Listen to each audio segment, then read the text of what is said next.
नमस्कार, अखबार रिपोर्टर के इस अंक में आपका स्वागत है। ईरान और इजराइल में युद्ध चल रहा है। अब अलग अलग विशेषज्ञों का अपना अलग अलग राय है कि ये युद्ध क्यों चल रहा है, इसका मेन ऑब्जेक्टिव क्या है। तो बहुत सारे लोग कंफ्यूज हैं कि मेन ऑब्जेक्टिव क्या है। सिर्फ लड़ाई हो रही है, नेगोशिएशन से दोनों पर देश भाग रहे हैं, यानी इस लड़ाई ये कहाँ तक जाके रुकेगी। ये एक अंधेर गलियारा में ये सवाल फंसे हुआ है। मतलब पूरा का पूरा जो जवाब है एकदम डार्क हो चुका है। आज हम इसी पर चर्चा करने वाले हैं। बात शुरू करें इससे पहले आपसे हमारी गुजारिश है कि आप हमारे चैनल को थोड़ा सब्सक्राइब कर दीजिए। जो भी कमेंट है अपना, जो भी राय, अच्छा लगे बुरा लगे, खुल के दीजिए। तो चलिए शुरू करते हैं। देखिए, इजराइल और ईरान का जो अभी जो मसला चल रहा है, देखने में तो लग रहा है कि न्यूक्लियर आर्म्स के लिए है और ईरान न्यूक्लियर आर्म बना रहा था, इसलिए इजराइल उस पर हमला कर दिया। लेकिन ये सिर्फ सच्चाई नहीं है, इसके पीछे कुछ और भी है। आपको पता होगा कि अक्टूबर 2023 में हमास ने इजराइल पर हमला किया था, जिस पे कुछ इजरायली मारे गए थे। इसके पीछे ये हमला क्यों हुआ था, हमास ने ये हमला क्यों कराया था? तो इसके पीछे एक समझौता हुआ था। जब पिछले टर्म में जब डोनाल्ड ट्रंप थे तो उन्होंने अब्राहम एकॉर्ड नाम से एक समझौता हुआ था।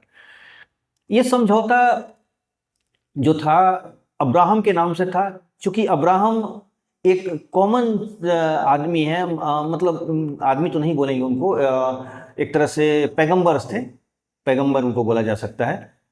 चूँकि माफ़ करिएगा, मैं धार्मिक मामले का उतना जानकार नहीं हूँ, इसलिए मुझे ये नहीं मालूम है कि उन्हें क्या बोला जा सकता है। लेकिन मान के चलिए मैं उन्हें पैगंबर और या एक ईश्वर का दूत मान लेता हूँ। तो ये तीनों धर्म में, यानी मुस्लिम धर्म, यहूदी धर्म और इस्लाम धर्म, तीनों में बहुत ही सम्मानीय नाम है इनका, बहुत अच्छा, सभी लोग इनका रिस्पेक्ट देते हैं। इसीलिए अब्राहम इनके नाम से जो समझौता बना था, अब्राहम एकॉर्ड के नाम। इस समझौता में कौन कौन देश शामिल हुए? इस समझौता में सबसे पहले कोई शामिल हुआ था वो था यूएई, संयुक्त जो यूनाइटेड अरब अमीरात है, उसकी बात कर रहा हूं मैं। फिर इसमें शामिल हुआ बहरीन, मोरक्को और सूडान। ये लोग इसमें शामिल हुए और इन लोगों ने एक तरह से इजराइल को मान्यता दिया। और मान्यता ही नहीं दिया, इन लोगों ने इजराइल से अपने संबंध बनाए।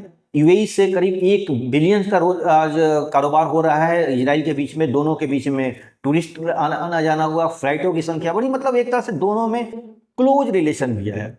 कुछ पिछली बार जब ईरान ने इजराइल पर हमले किए थे, कुछ ड्रोन हमले किए थे, उस समय यूएई ने उनको इजराइल को सैनिक सपोर्ट भी दिया था। और मजे की बात यह है कि इसमें अब धीरे धीरे जो सऊदी अरेबिया था वो भी शामिल होना चाहता था, यानी एक तरह से मन बना चुका था। बड़ा ध्यान दीजिएगा इस पर। 2020 में ये समझौता होता है, कुछ देश धीरे धीरे जुड़ते हैं और बहुत सारे देश अब जुड़ने के लिए मन बनाना शुरू कर देते हैं। इसी बीच 2023 में इजराइल पर हमास ने हमला कर दिया। अब बताने की जरूरत नहीं है कि हमास किसका समर्थक था और हमास के पीछे पीछे किसका हाथ है। तो हमास के पीछे अगर किसी का हाथ था तो वो था ईरान का, हिजबुल्लाह पर भी ईरान का, और हुती जो विद्रोही थे उनके ऊपर भी ईरान का ही हाथ था। अब ईरान ये हमला क्यों कराया?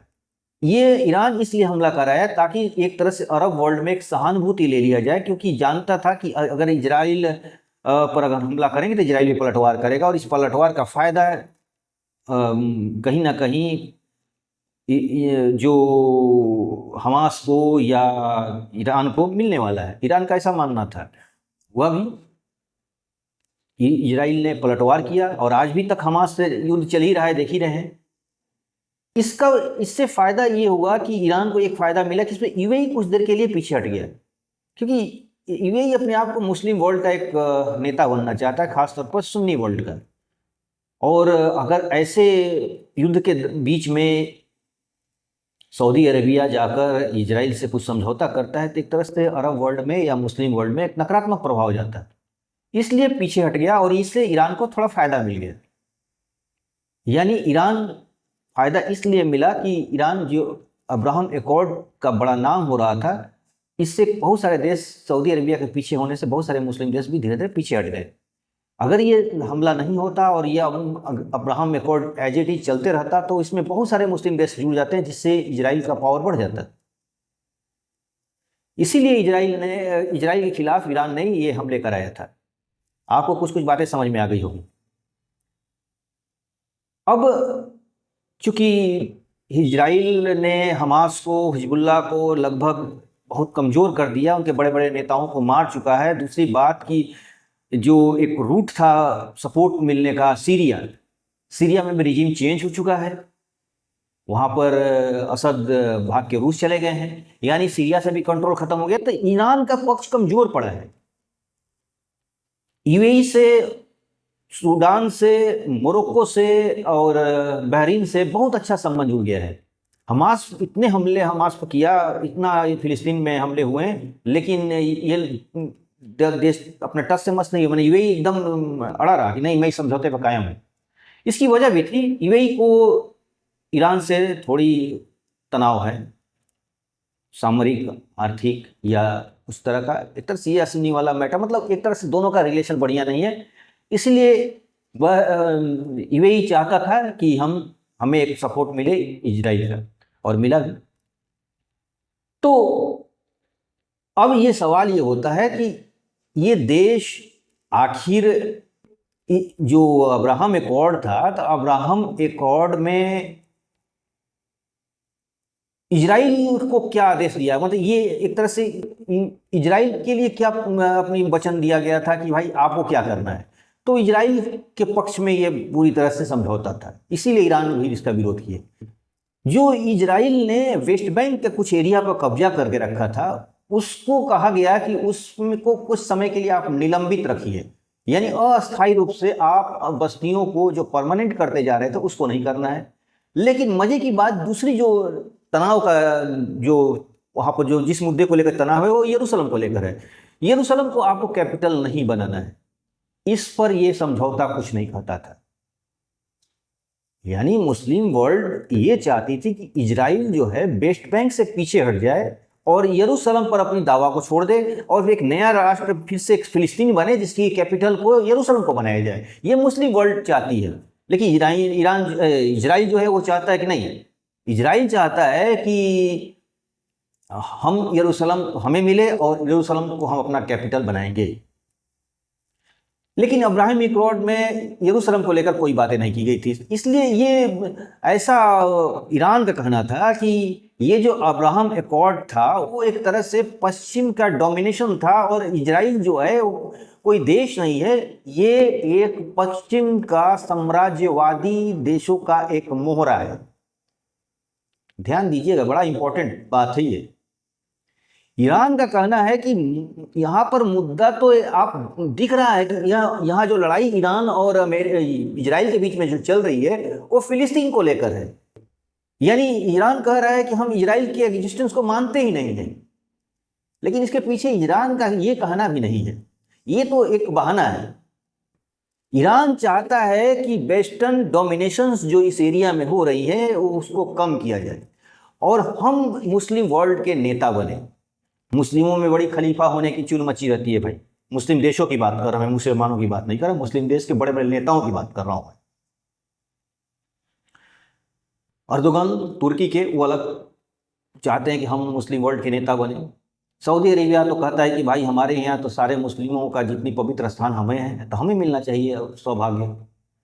उधर मिस्र भी वही चाहता है, इजिप्ट की बात कर रहा हूँ मैं। तो ये अलग अलग देश अपना अपना अधिकार चाहता है इस पर, और ईरान चाहता है कि भाई मैं ही अब सब कुछ हूँ। ईरान के साथ थोड़ी घमंड करने वाली बात भी है, शानदार हिस्ट्री रही है इसके साथ, एक बहुत ही प्राचीन सभ्यता रही है ईरान की। एक जमाने में साइरस द ग्रेट का पूरी मिडिल ईस्ट और पूरा अरब वर्ल्ड और यूरोप तक उनका डंका बजता था। डेरियस थर्ड को मारने के लिए सिकंदर आया हुआ था, आपको इतिहास में पता ही होगा उस नाम सिकंदर। तो सिकंदर डेरियस थर्ड से लड़ने के लिए आया था, और ग्रीक की लड़ाई और ईरान की, ईरान उस समय फारस था, तो उससे एक बहुत पुरानी अदावत थी। तो एक शानदार सिविलाइजेशन था। तो ईरान को भी ये लगता है कि भाई हम एक कल्चरल देश हैं, हमारे पास एक ग्रेट सिविलाइजेशन है, हमारे पास एक बहुत ऐतिहासिक रूप से हम बहुत अच्छे देश रहे हैं, तो हमें ये सौभाग्य मिलना चाहिए। अब दिक्कत ये है कि ये देश जो है शिया देश है, यानी यहाँ पर शिया लोग हैं। अब एक सुन्नी लोग शिया को एक्सेप्ट नहीं करते। और देखिए यहाँ पर पूरे अरब का बात किया जाए, यानी पूरे एशिया की बात किया जाए, तो एशिया में कुछ ज़्यादा तनाव है नहीं। तनाव के पीछे कुछ ऐसे मुद्दे हैं जो लेकर, एक पहला मुद्दा तो है शिया और सुन्नी का। अगर ये झगड़े को समाप्त कर दिया जाए तो आधा समस्याओं का खत्म हो जाएगा। जो इंटरफेरेंस करने का मौका मिल जाता है ना, जो वेस्ट को, अमेरिका को, यूरोपियन को एक मौका मिल जाता है ना कि लड़ाने के लिए, कि चलो एक जरिया मिल गया, शिया सुन्नी के नाम पे हम लड़ाते हैं। इस झगड़े के पीछे ये लोग देशों को बांटे हैं, और बांटने के बाद अपने एक तरह से सामरिक ताकत को बढ़ाए हैं और अपने इंटरेस्ट को साध रहे हैं। पूरे गल्फ की बात कर रहा हूं। दूसरा रीजन हम देख लिया जाए तो इंडिया और पाकिस्तान का। इंडिया पाकिस्तान का बताने की जरूरत नहीं है, मुद्दा क्या है आप सभी जानते हैं। तीसरा मुद्दा इंडिया और चाइना का, आप भी जानते हैं ये टेंशन क्या है, बॉर्डर को लेकर है। यानी ये छोटे छोटे का डिस्प्यूट को खत्म कर दिया जाए, इन समस्याओं को सॉर्ट आउट कर दिया जाए, जो कि आसान नहीं है ये सब चीज कहना, लेकिन इतना तो तय है कि ये एक तरह से वेस्टर्न इंटरफेरेंस का एक जगह देता है, और इसकी वजह से उनका पूरा एशिया पर डोमिनेशन चलता है, यूरोप का और अमेरिका का। तो बात हम कर रहे थे इजराइल और ईरान लड़ाई की। तो इजराइल और ईरान लड़ाई, अगर इजराइल 1948 में बना था तो इसके पीछे भी एक तरह से इंटरफेरेंस के लिए एक स्पेस बनाई गई थी, जाहिर सी बात है। और जिस तरह इजराइल में अपनी जिद पड़ा है कि हम एक ग्रेटर इजराइल बनाएंगे, और कुछ जॉर्डन के एरिया को लेकर कुछ अपने जो मिलाकर उनका एक अलग चैप्टर है कि वो बड़ा इजराइल बनाना चाहते हैं, तो ये एक मूर्खता वाली डिसीजन है। आपको क्षेत्रीय संप्रभुता का सम्मान करना चाहिए। आपको ये भी ध्यान रखना चाहिए कि जो फिलिस्तीन का मैटर है वो सिर्फ एक धार्मिक मैटर नहीं है। आप धर्म के नाम पे अगर जोड़िएगा तो ये दिक्कत है, यहां समझना। यहां मुसलमानों से जोड़कर मत देखिए, एक पूरी तरह मानवता की बातें हैं। आज बच्चे भूखे मर रहे हैं, वहां के लोग गरीबी में मर रहे हैं, मतलब बहुत, इसको शब्दों में बयान करना मुश्किल है, और इसके पीछे इजराइल का जिद है। आपको पता चलना चाहिए कि 1948 के पहले, 1948 के पहले आप नहीं थे, लेकिन फिलिस्तीन था। तो आपको ये सोचना चाहिए कि आपको एक देश बना के दिया गया, तो आपके पास और भी ऑप्शन है, आप उसको अपना कैपिटल बना लीजिए।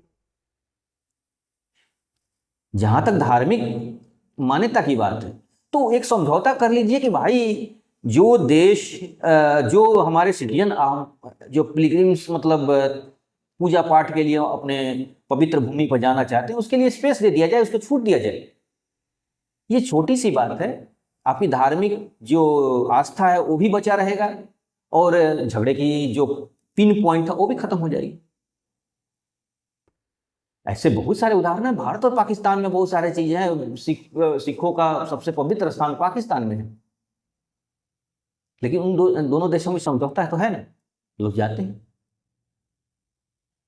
और चूंकि ये बहुत जटिल मैटर है, इसको हम 10 मिनट के वीडियो में नहीं बताया जा सकता है, लेकिन कुछ मैं अंतर्राष्ट्रीय मामले का विशेषज्ञ भी नहीं हूँ, इतना बड़ा जानकार भी नहीं हूँ कि मैं कुछ छोटी मुँह और बड़ी बात, ये बहुत बड़ी चीज़ है और मैं बहुत छोटा आदमी हूँ, इसलिए इस पर ज़्यादा कहना मेरे लिए ठीक नहीं है और अच्छी बात नहीं है। लेकिन जो अपनी, चूंकि मैं अपना राय दे रहा हूँ और बस वही समझ लीजिए कि मेरा अपनी राय है।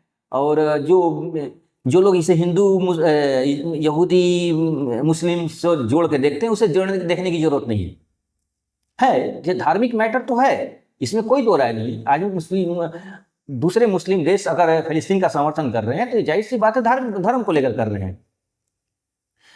लेकिन और इसे से धर्म के मामले को अगर लेके अगर सोचा जाएगा तो ये मामला ज़्यादा मजबूत नहीं होगा, ये मैटर ज़्यादा मजबूत नहीं होगा। इसे एक मानवीय त्रासदी के रूप में देखा जाए।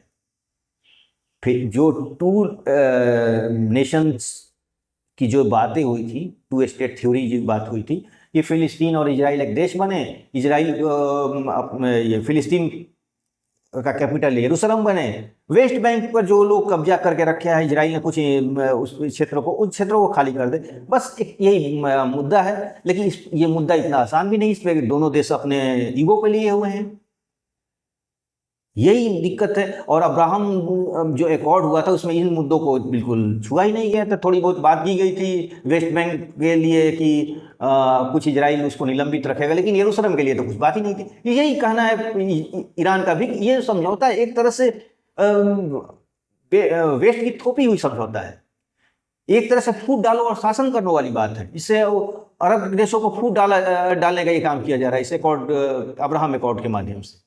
नाम तो अच्छा है, बहुत अच्छा पवित्र नाम है अब्राहम का, लेकिन उसके जो प्रावधान है वो पवित्र नहीं है। यही बातें, तो कुछ दिक्कत ये भी है कि अमेरिका और यूरोप, जो यूरोपियन देश हैं, वो इजराइल को और फिलिस्तीन का मैटर को ख़त्म नहीं करना चाहते। वो चाहते हैं कि हमें एक इन क्षेत्रों पर इंटरफेरेंस करने का, हमें हस्तक्षेप करने का मौका मिलता रहे, और यही मौके का एक नाम है इजराइल फिलिस्तीन डिस्प्यूट। ऐसा कोई बड़ा समझौता नहीं था जिसको माना नहीं जा सकता था, माना जा सकता था। फिलिस्तीन के लिए मैंने जैसे अभी बताया कि इजराइल जो है वो यरूशलेम उनके लिए एक बहुत अच्छा उनका वेस्टर्न वॉल है, जो उनके वो लोग पूजा पाठ करते हैं, सुलेमानी कुछ बोलते हैं वो लोग, उनका वहाँ पर ही है। और मुस्लिम लोगों का भी वो अक्सा मस्जिद है, यीशु मसीह के लिए भी है, वहाँ की है। यानी एक पवित्र भूमि है, तो कुछ ऐसा कैपिटल बना दिया जाए और एक ऐसा समझौता कर दिया जाए ताकि धार्मिक मामलों में किसी धार्मिक आस्था को लेकर जाने वालों को बिल्कुल रोक न लगे,